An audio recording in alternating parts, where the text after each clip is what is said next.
This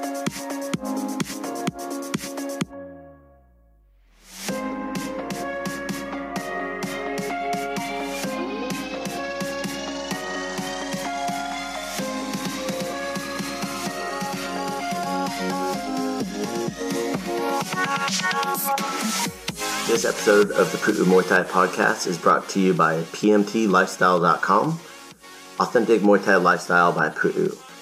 Definitely go check out the website at pmtlifestyle.com for some awesome lifestyle merchandise. That's for those of you out there either involved in Muay Thai, looking at getting involved in Muay Thai, and embrace a healthier lifestyle to live the life of a Nak Muay. Go check it out. So we're here live with Josh Soliva, Pu'u Muay Thai Podcast, live now, okay. No longer on Zoom. No longer, yeah, here in the flesh, here in California. We're here, this is what we were talking about for a while. So I'm going to make this a little bit bigger. We're live also on TikTok and Instagram currently. Yeah. So forgive me if I'm trying to field some questions as those come in as well. Definitely, come on TikTok, you usually make it very easy to make there, come on. Yeah, where's my big screen, man? Whatever. Okay, I can. If I missed some chats, sorry guys. What's up to everybody over? We're also live on Instagram. We got a bunch of people popping in on there. How you guys doing? Here with Josh Soliva. Again, been here.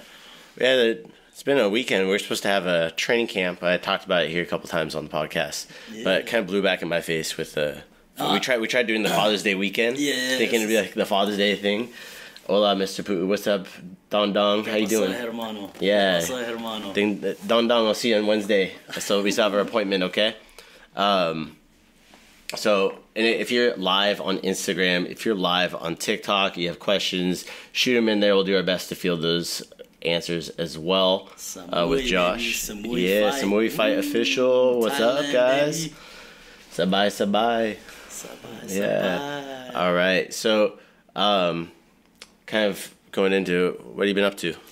Nothing, man. Just spending 2 months in here in the States. You know, kind of readjusting myself, and then preparing myself to go back to Thailand. But I haven't really found out the date yet. But when the close people will know and figure out. You know what I mean? Mm-hmm. It's all good. I'm just chilling, man. Enjoying the spring out here now, man. And you've been in Thailand for past 2 years. Yeah, nearly about 2 years now. You know, right after COVID. Yeah, full time Thailand, Bangkok. Out there in Bangkok, training in Rama 3 and all that stuff. So yeah. Good, man. And then where you training at over there? Rock gym. I'm with my coach Pipa, man. Ajahn Pipa. Me and him have an amazing relationship. In all my time in martial arts, man, I haven't had a relationship like that. So, yeah, no, man, it's cool, man. I want to go see my guy, man. Yeah, we were talking last time we did it. You're on the podcast. Did we do it? Was it on Zoom or was that in person in Bangkok? I can't remember. I think we were in person in Bangkok. No, it was we were in person in Bangkok or something. Yeah, and we were in Chinatown, walking around. Yeah, I went to Yawarat. We went to fights at Roger Demnoon. Because you fought. Yeah, you fought. That's right. So yeah. It was good stuff, man. You know, one of the things that it's funny to see all this kind of come around full circle. You come to the academy. Muay Thai, Red Muay Thai, baby. Look Chang Sit Chang. He's a really good pad holder. People spoke highly of him. Yeah. Redwood's like a hidden gem, man. It's a hidden gem, Northern California. Shout out to Redwood Muay Thai. Just popped in on the live on Instagram. What's up, guys? Hope you're doing well. There's actually. Did you guys ever send me a shirt? You're supposed to send me a shirt. I think you did. I can't remember. Amazing. But yeah. Ryan's out there. Nice people, man. Yeah, very good people. So, now you've been stateside, you kind of just managing some visa stuff and you're going back, right? Yeah. Cool. So I know you've been in Thailand, you've been seeing, me and you've been talking, you were live there for Bare Knuckle Fighting Championship, but let's talk about 1FC. Okay. 1FC, now they have one fight night. Yeah, one fight night. Every Friday. Every Friday night there's going to be fights, man, and then people getting the bonuses aren't on the Saturday. The Saturday night morning fights are the big ones, but then on the Friday night fights they still get $10,000, but that's 350,000 baht if they get a knockout. Yeah. So yeah, it's a consistent man, like it's the time. If anything, it's the time to be in Muay Thai right shout out to Edgar Tabarez over there on Instagram, the man that just finally won championship against Rodtang. What's up, Edgar? Yeah, amazing. Yeah. The first Mexican, I think, on Muay Thai. Hola, hermano. Yeah, ¿qué pasó, hermano? Yeah.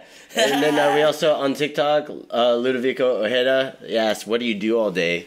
I mean, I do all day. Muay Thai. Muay Thai, yeah. This is only, not everything I do is around there. And if I'm not doing anything, I'm probably passed out or reading a book. Edgar says, hi, bro. Hope you're doing good, Edgar. Hope to see you back on One Championship again soon. Maybe you'll be in Bangkok. You can meet up with Josh. Come hang out. Come do some stuff. Yeah, come train. I mean, come train when you're in Bangkok, my friend. I know you're busy with your family and stuff, man, but stoked to see you on there. Amen. Yes, Tabarez. So shout out to Edgar. He actually was on the podcast leading up to that fight too. Yeah, so I saw that. I saw that. Props to him for getting in there with Rodtang, man. It's all love, man. Like, it doesn't matter what happens as long as you put yourself in the fire, man. That's what it's all about. Not only that, is he stepped up. It's like, it's a step in competition for him, but that's where he belongs, honestly. I think, and the thing is, it's good for Mexico because it shows that, like, hey, we can get there. We need more fighters from the North America, Central America, South America. We need more of that. Mm-hmm. It's growing for sure. Argentina, Brazil, all that stuff too. It's really awesome to see. What's up, Coach Phil? Props to Edgar for fighting Rodtang. Sheesh. Yeah, man, that's right. Paul Whiskey 805, what up, brother? Woo. Yeah. What's Jonathan Pu'u's favorite kick? Says Peter. My favorite kick is obviously a teep, but like if I had to pick between like a round kick, I'd say left body kick all day. All day. Josh, what's left or right kick, man? Right kick, but left kick is also a gem. Well, both of them, because in the left kick, and then if you have a strong left kick and someone catches, that's a free liver shot right there. Yeah, baby. Yeah. So, Zane, thanks for stopping in, man. Kind of going into that. If you guys have more questions too on TikTok, Instagram, give a shout out. And like I said, super awesome. Edgar Tabarez says, "You're going to make it, bro. All American continent is going to bang the Muay Thai world. Blessings." That's right, brother. Go follow Edgar Juarez Tabarez _MT over on Instagram. He just faced Rodtang at the first ever, the inaugural USA event. I love too. it, man. I admire it, man. Like, and he had long hair too, and everything. His hair was flying all over the place. Like, he was trying his best. Like, man. Warrior. Aztec warrior, man. I love it. The ancestral spirits just came out in that fight, man. Dude, and he's already at elevation stuff too. So we're talking about because Denver's elevation. That's right. Oh man, that's interesting. The Oni says tomahawk strike is my favorite. Tomahawk elbow comes out of nowhere. Awesome. Fake low kick, then go high kick. That's right. Paul Whiskey, what's up, my brother? Let's go.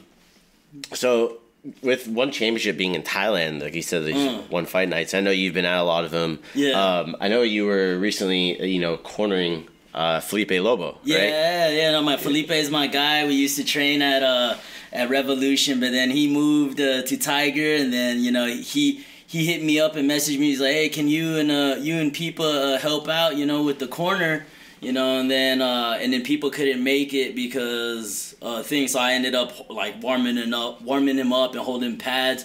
And it just gave him it's just okay, Samapech, he fought Samapech. Samapech Fairtex, yeah. Number one contender. And he's strong, man. I saw him training. I ran with him a couple of times when I was out there. That man's a beast, bro. Like, if you just look at his body, bro, he looks like a freaking, a ape, bro. Like, built for fighting. Yeah, and I was like, man, he's a southpaw, so I was like, man, I had a feeling, I'm like, there's the Hail Mary, and the thing is, like, it's going to come down to a point where you're going to have to overwhelm him with punches. Mm-hmm. You know what I mean? It's going to come down to a point where you're going to have to overwhelm him with punches. Well,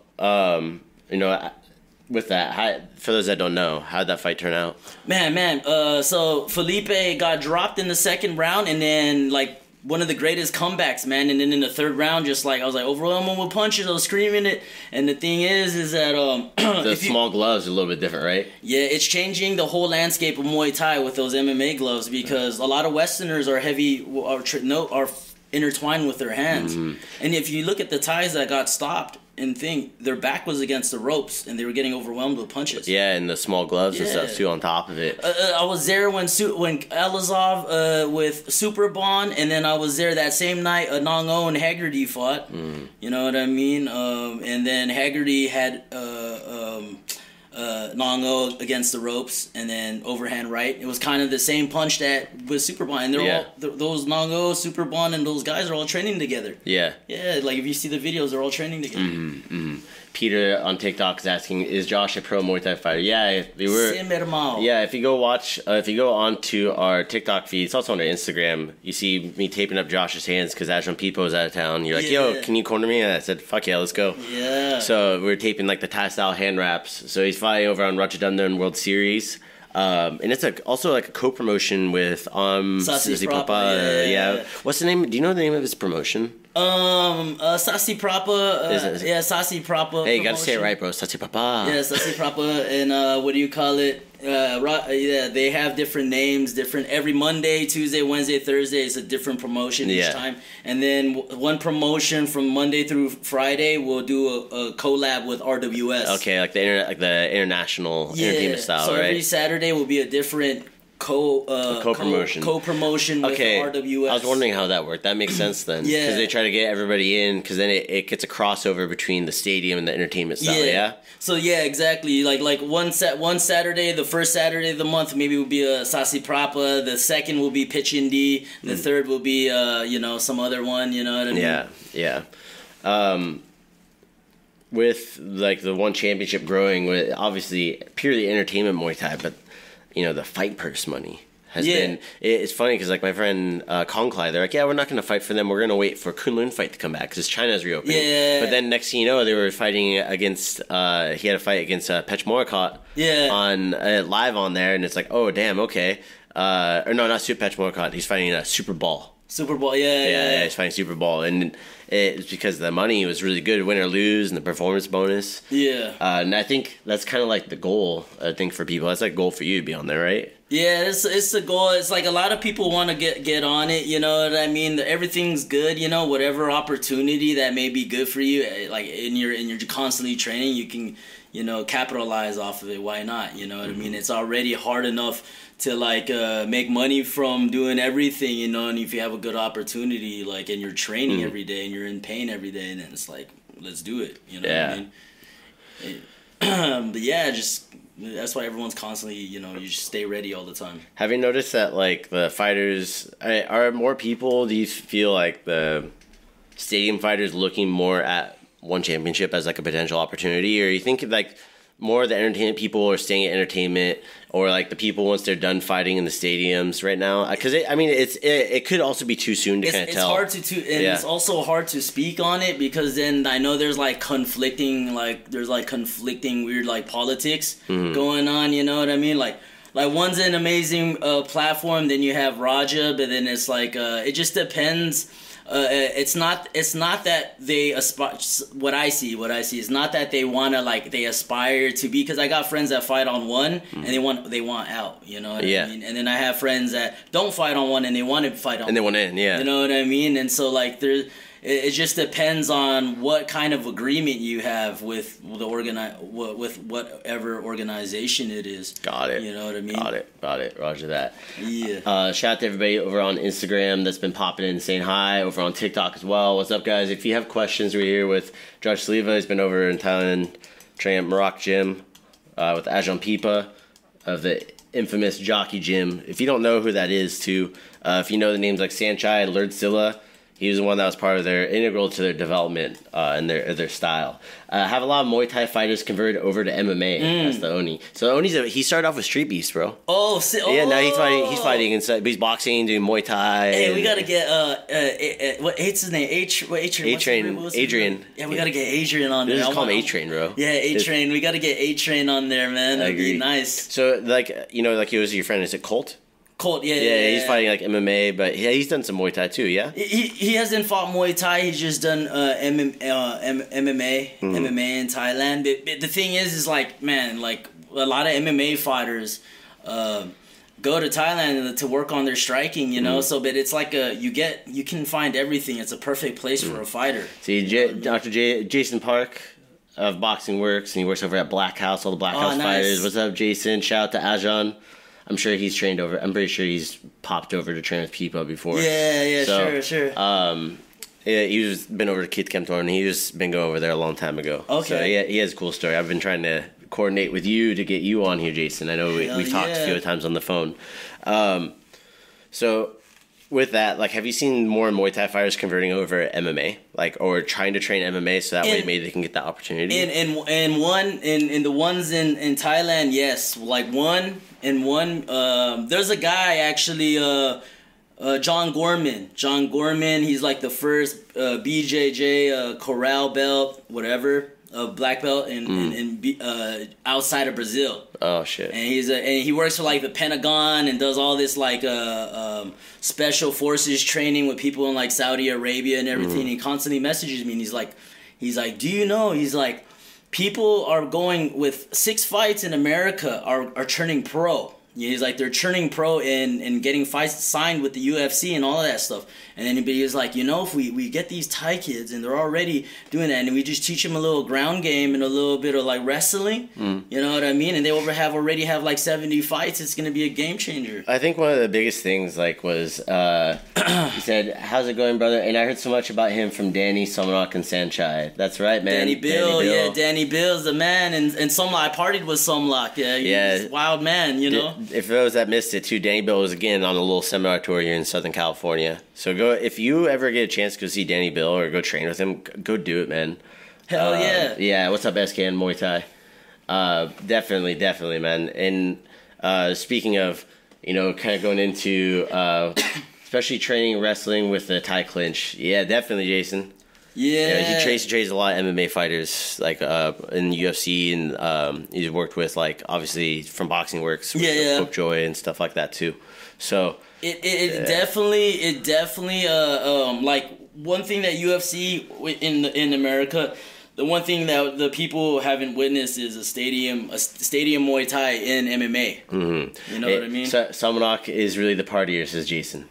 Yeah, man, Somlock is amazing. I saw him at Push Kick Promotions in Vegas, and they were just drunk smoking cigarettes. Yeah, you know, Kulab Dam, the guy recently, the Kulab Dam, he's like one of Somlock's like prospects before. He used to be part of Somlock's gym. I remember you were saying that. Yeah. Didn't he get knocked out? And he was like lifting his arm. There's a lot of controversy, but then I think Somlock, he bet like a lot of money on that fight, man. I don't know. I don't want to. I got you. I don't want to create stuff. So the Muay Thai clinch has helped my game a lot in the past year. That's awesome to hear, Oni. It's different, man. I've seen. Like there was a guy one time when I was training at Phuket Top Team. He was like a Olympic Greco-Roman wrestler, man. And then he was doing the Thai clinch, and he was like, man, this is like He was a little bit semi like, whoa, like he got swept a couple of times or like thrown around a couple of times. Didn't expect it. Greco-Roman is like, that's no joke, man. Like the guy lifted me up in freaking SmackDown, man. Like threw me on, like lifted me up above the ropes and body slammed me. You know what I mean? In clinch sparring and everything. You know. And he was short. I forgot what country he was, like Greece or some what country he was from. But like the Thai clinch is like full of wonders, man. Full of wonders. So you know, come back here, U.S. since we didn't have the training camp because of Father's Day stuff. Yeah. I've been doing some one-on-ones, and shout out to Cali Muay Thai Series at Commerce Casino, Big Choi Productions. He hooked us up with some free tickets. So we went down to Commerce Casino this past weekend, Cali Muay Thai Series. Yeah. You know, it was an amateur fight night, you know, and there's like an amateur fighting with the L-pad, no shin guards and stuff. What'd you think of the vibe? It's cool, man.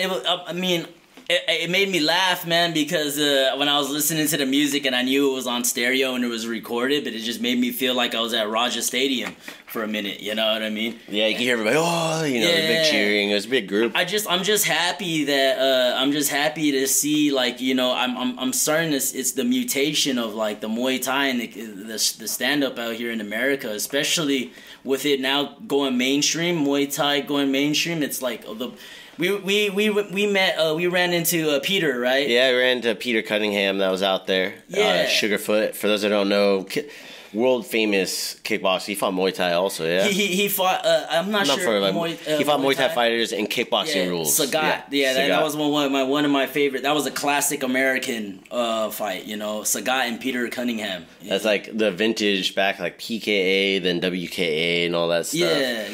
in just like the 12-round kickboxing title fights and stuff. Those were the time. It was the 80s, around that time, the 80s, right? Yeah. You know, that was the best time. You had the retro kickboxers, the Muay Thai fighters coming in America, Mike Tyson, Pablo Escobar. Yeah. And all that. It was just an interesting time. You also ran into Crew Walter Michalowski. Oh, yeah. You know, Seit Tong. OG, who also knows Pipa. Yeah. Well, Walter's a fun, amazing guy, man. That guy made me laugh, man. The dude's funny as. There's a question on here from Ahmad over on TikTok. He's asking, which promotion do you think has the best Muay Thai fighters in the world? I'll let you go first. That's a hard one, to be honest. That's a promotion. Yeah, promotion. Oh, okay, yeah, like I mean, there's a lot. It's subjective, huh? It's so hard because anything that's at the two main stadiums, you know what I mean? At Rajadamnern and Lumpini. Those are those two main stadiums, because you'll have one stadium and I have like 6 different promotions. Yeah, so it's like Kipet promotions over at Kipet, and then you have all these promotions, but it's more the stadium. The stadium, if anything, the two main stadiums, New Lumpini or Raja, those are the two. And I would say like where those people end up filtering to, and it now is into one. Like once they're done with the stadiums, maybe a little bit older, a little bit bigger, fighting international. That's been the current trend. Because they want the bonuses. There's more opportunity. You know what I mean? Yeah. There's more opportunity unless Raja kind of like ups it. You know what I mean? Mm-hmm. Thing. This sidetrack again here. The Oni said, I noticed a lot of BJJ gyms, even my own, have added Muay Thai to the curriculum. A lot of grapplers can't strike for crap.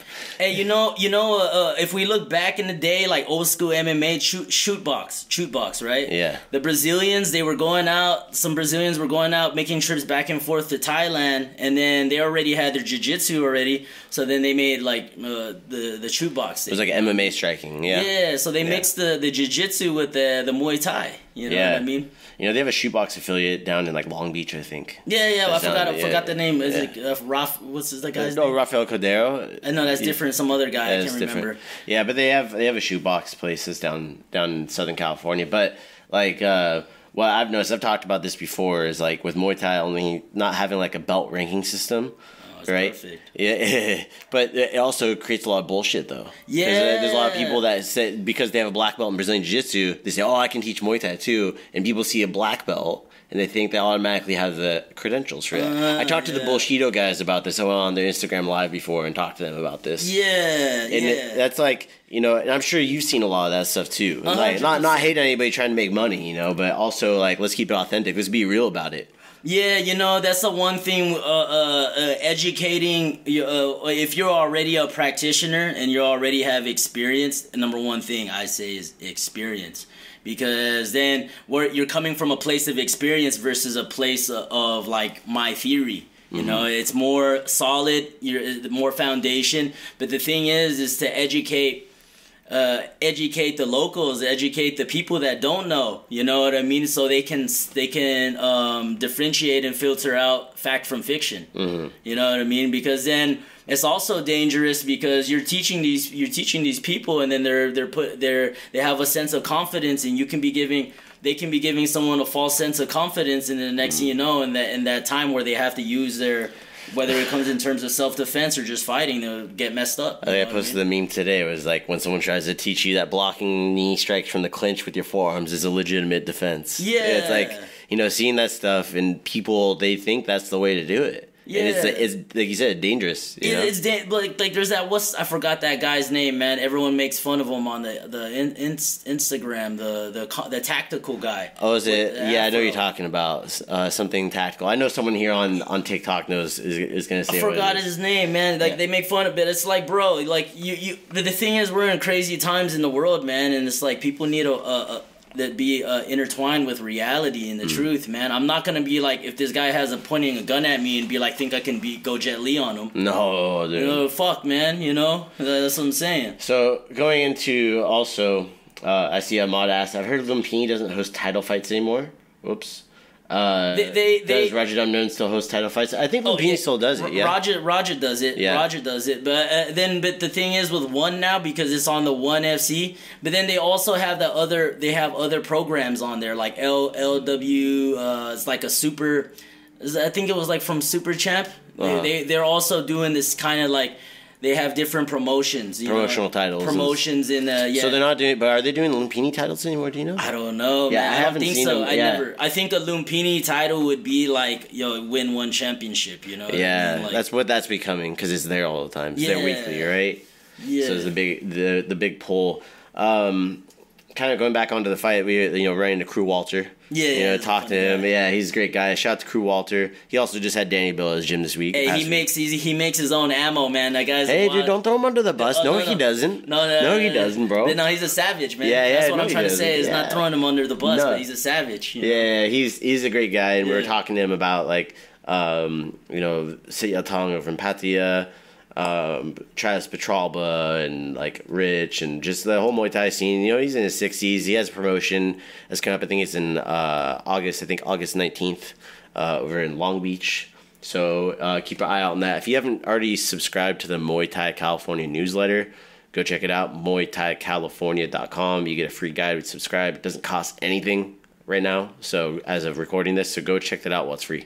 Yeah. And then ran to, after seeing all the fights and stuff like that, we connected again with Peter Cunningham, and we're like, hey, can you do a private lesson tomorrow? Yeah. I wanted to do some work with him, because I just picking up the philosophy. See, this is the thing, it's like there are a lot of people in the country, and people don't really they don't know. Sometimes you'll have that local person that just walks in the gym, but you don't know what gym, who's there. You know what I mean? And he's an interesting mind, and he was. He just happened to be cornering somebody that night too, right? Yeah. And we were asking me before the trip, like maybe we can connect with him. Yeah, 100%. And sure enough, he ends up cornering somebody, and we connect with him, and it manifested. You know what I mean? It manifested, and but yeah, man, he definitely is an interesting brain to pick apart, and so if you do your homework and you look at all the fights, like any kind, it doesn't even matter, Muay Thai, kickboxing, whatever, Pan American kickboxing, whatever it is, whatever art it is, you do the homework, then you just learn from everything, man. Exactly. Learn from everyone. That is legitimate. That is legitimate and has already done it. Yes. And he's definitely somebody that's done it. The whole without people like him, we wouldn't be where we're at in America. Yeah. That's the bottom line. We wouldn't be where we're at. We wouldn't have the development of where we're at without people like that. Watch his fight with Sagat. And Sagat's like the character on Street Fighter, right? That Thai man, that they based that character on Street Fighter, Sagat, and he beat Sagat in kickboxing rules. You know what I mean? But that's still hard to do, man. That's a tough Thai man. That's a tough Thai man. Golden Tigers Muay Thai says Swati from Brazil. Oh, obrigado. Bunda. Yeah, we actually have a lot of people on our TikTok, not our TikTok, our Instagram that are from Brazil. Yeah. A lot of Portuguese. You see a lot of Portuguese in the profiles and stuff like that. It's big in Brazil, man. It's cool to see, like you were talking about these guys doing shootbox and stuff. Yeah. So we went down the next day. We went to Ace Martial Arts in Tarzana. So we drove back Santa Barbara, then we drove back down Tarzana the next day, first thing in the morning. Obrigado. De vocês. I think that's how you pronounce that. I don't know how to speak Portuguese. My apologies. That's funny. Yeah. Fuck yeah. We went down there, trained with him. What were some things that I know he went off on some tangents and was sharing a lot of knowledge just about his story, which you got on video. Yeah. That was pretty cool. Yeah. That was amazing, man.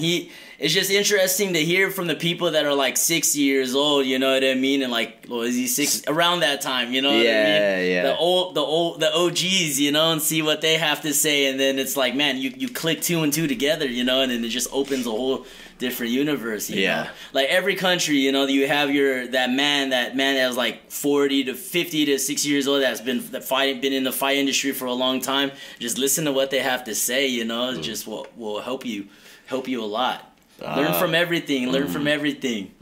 Even the people that are doing it wrong. Well, I was watching, he had like some cool back kick setups from like, he was mixing like Ernesto Hoost and Benny the Jet setups to set each other up, which was like a trip to see that kind of stuff too. Yeah. Because you see it and you're like, will that ever work? But then he talked about how he would set up and when he'd use it and why he would use it. I was like, oh, that makes sense. Yeah, you understand like the mindset behind all of it too. So really cool to see. And, cause that kind of leads into, we have striking in America. Like, you're based out of Seattle now. Yeah, right? yeah. In Thailand also.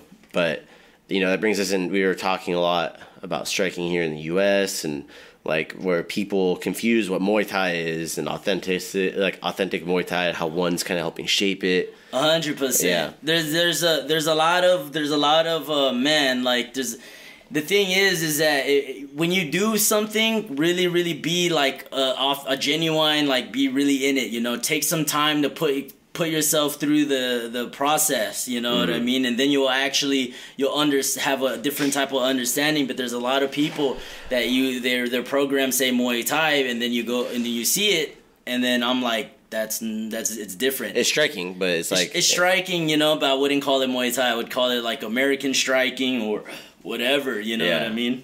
And and we talked about this too, is like, why do people from America not travel?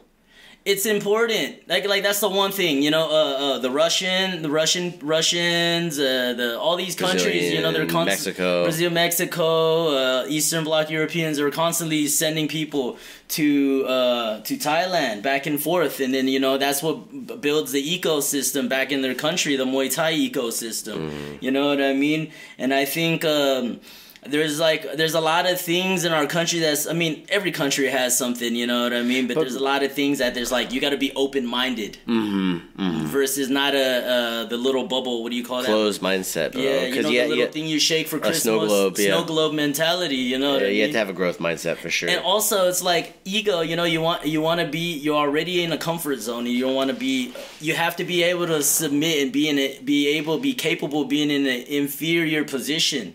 But towards the right people and to the right person, plus minus equal. You gotta have someone that's better than you that humility and that can teach you, and then the minus someone that you can teach, you can share, and then equal that you can test your skill level against. That's equal capability. Yeah, you know what I mean. It's a balance of the process. I'm gonna share my theory on why I think people don't go. Is along with that, like you said, ego thing, but I think just in general, American people, they said something like, I was like 75 or 80% of Americans do not have their passport. Isn't that crazy? Yeah, But I believe it because how many people do you know that travel a lot? It's not a lot. And everyone else is all about that life, when it comes to countries. Yeah, every other country they're about traveling. But I guess maybe it's because the U.S. is so big, they think why would I go anywhere else? Yeah. But the thing is, the culture, and especially for Muay Thai, the importance of making that trip to Thailand. You gotta go. Make it a freaking priority. And for any of the coaches out there, there's there's this third generation. I'll call it the Instagram, YouTube generation of coaches because they didn't really have a lineage. Yeah, they might have, but not really. Is they need to go. Some coaches get insecure too because the truth. Either if the truth offends you, offends you, that's you have to take some time to self-reflect. Because I remember an instance where a student was like, I want to go to Thailand, and then he's like, you don't, you know what I mean? He was telling them man, you got to send him there, and then he comes back with some knowledge, and then he can share it. Yeah. But then the guy never fought, the coach never fought, never blah blah blah. Sorry. You know what I mean?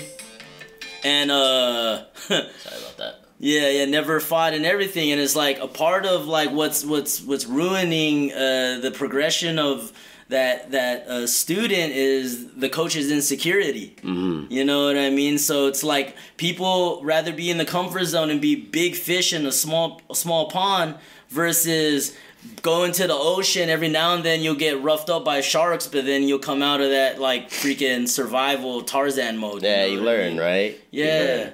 If you have a plant and it's been growing indoors all the whole time, and then you put it outside and there's this windstorm, you know what I mean? It's not gonna have the same kind of base that a tree outside out there, you know, those other plants in the wilderness. So for anybody that might be in that situation where the coach is telling them not to go to Thailand, what would your advice be to them? Man, you know, it's just a matter of what you feel, and then like also, man, you gotta grow. You know, life is about growth and experience and challenges and everything, and don't deprive yourself of anything.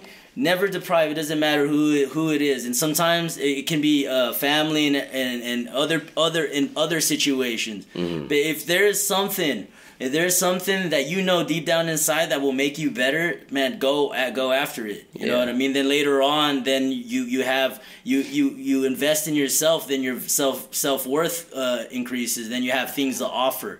You know, give to the community, give back to your ecosystem back home, whatever country you're from. It doesn't matter. Yeah. You know, and I'll just say it again, you know, I've had Matt Lucas on here and stuff, and he preaches, go to Thailand, guys. Go to Thailand.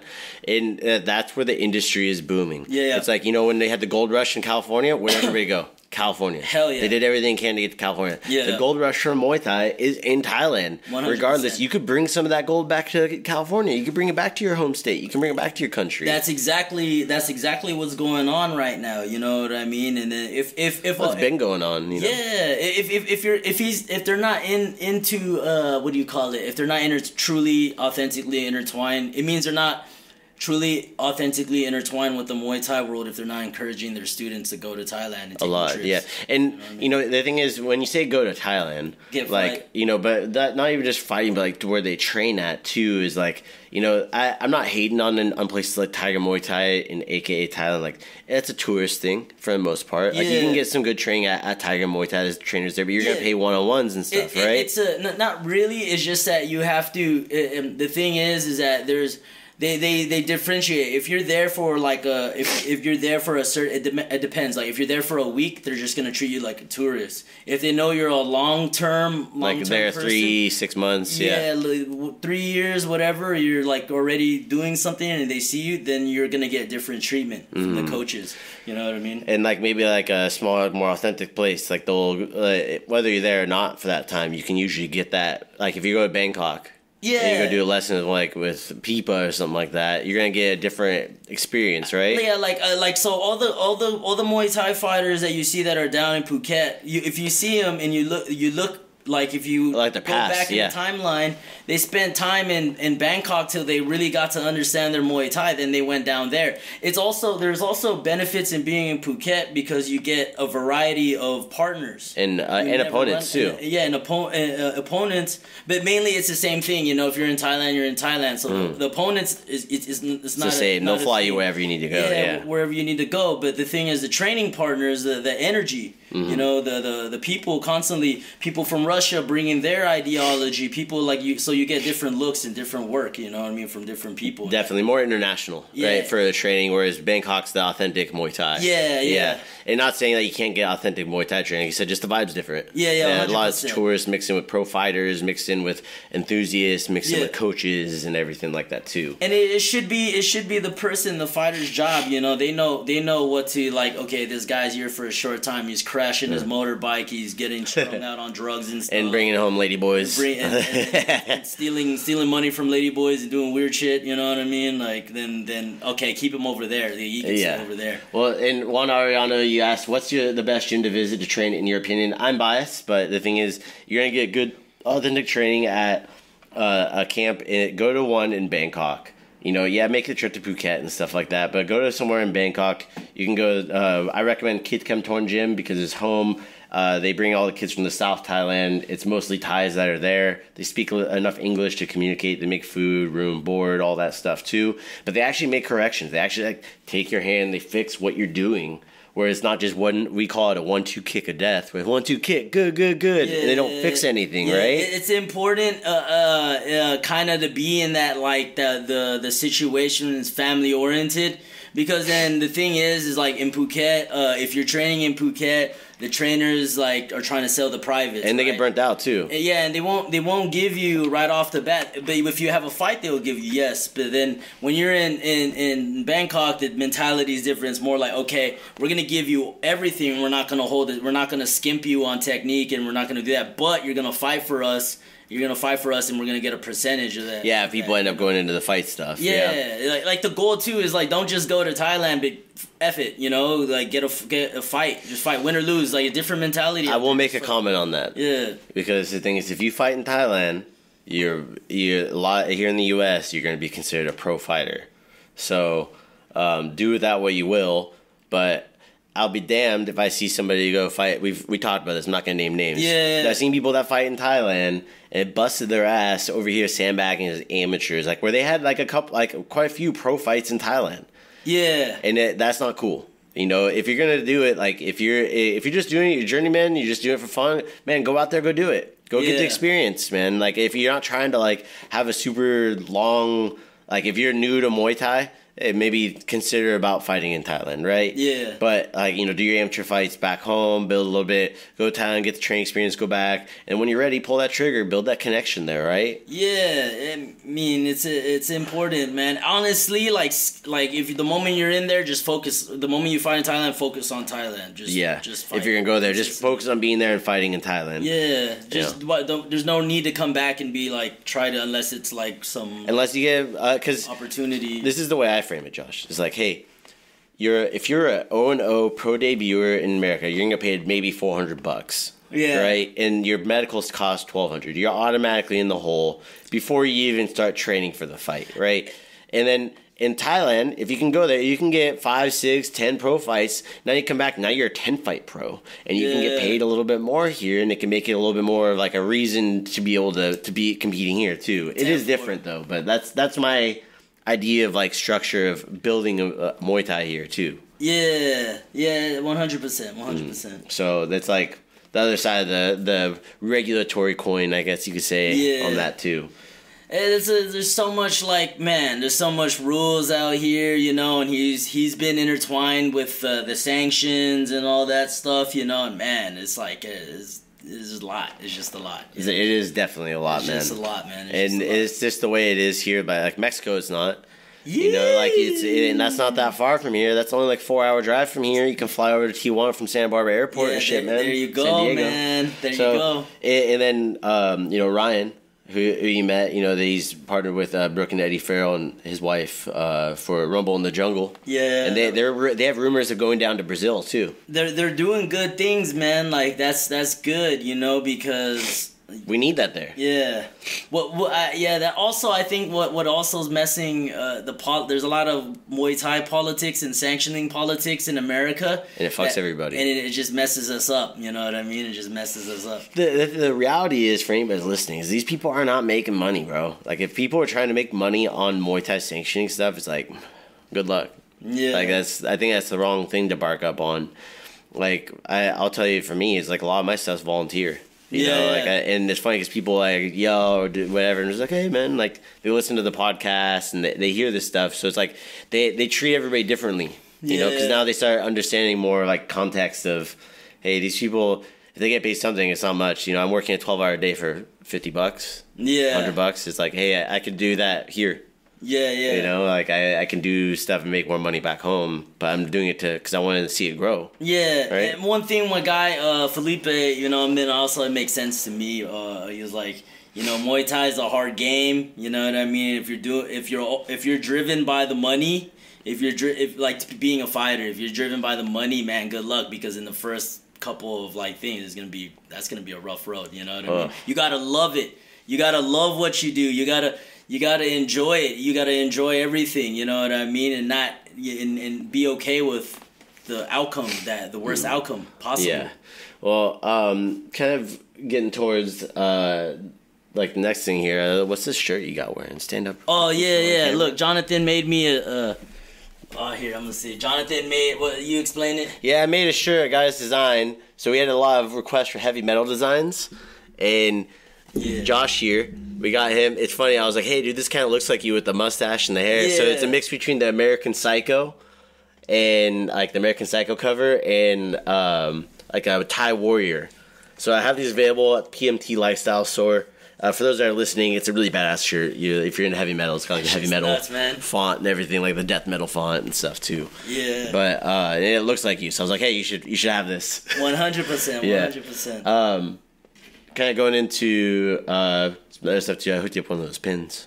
Yeah. Sleep deep pins and stuff like that. Yeah, I got. He plugged me on. We'll be showing those later on the story and stuff. Yeah. But going back to Seattle today. What's up? Today, going back to Seattle. It's just, man, it's been wild, man. Originally, I'm from California, so it's funny because I'm like around Cali vibes. Yeah, Tarzana, Commerce, downtown LA. So it just cracks me up, man. Yeah, it's great. The hermanos are everywhere. The hermanos are everywhere. Your hermano Ed. Yeah. Ed, Ed's a good guy. Yeah, so I guess any final words before we close this episode out?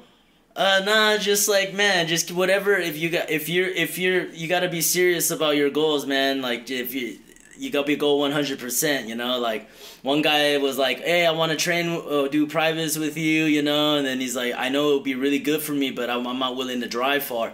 So it's like you gotta really, really want what you really try to manifest your goals 200%, not 100%, 200%. Because time goes by quick, 1 year, 2 years, 3 years. It's been like 4 years since COVID-19, nearly 4 years now. And it just felt like yesterday, like it happened yesterday. Yep. So it's like utilize your time wisely, man. Don't really go after what you want, man. This is very important. Solid advice. And that's the thing is like people ask me, how did you do this? I asked around, how did you do this? It's like, man, we kept showing up and did everything we could to be able to continue doing what we want to do. Consistency is king. I sold my blood, bro. Yeah. The thing is, like, there's all these motivation videos floating on the internet, but the thing is motivation's nothing without discipline. You got to really, really know, and you got to be consistent. And that sucks sometimes. Yeah. That sucks. It's not fun all the time, man. Yeah, but it's like if it's what you want to do, you just eat that shit sandwich and keep going, man. Yeah, 100%. But then if you love what you do, then it's okay. You know what I mean?